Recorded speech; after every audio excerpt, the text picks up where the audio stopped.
This is the Reviver TD001FM-4 foot massager. The manual does not indicate what type of battery is required for the remote.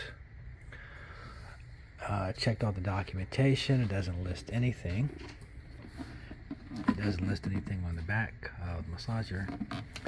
So anyway, looked around, took me quite a bit. Found a similar remote and took it apart. It's a little bit difficult to take apart. It was empty when I took it apart, but I'm going to show you what the battery compartment looks like and what battery type it is. So this is the remote. It's pretty difficult to open. You would think that you would just press with your thumb, but it takes quite a bit of effort, so you're going to have to use both hands. So I'm going to put the phone down for a second. Okay, so I removed the cover, and what we have is a CR2025 is the battery required for the handheld remote. I hope that helps.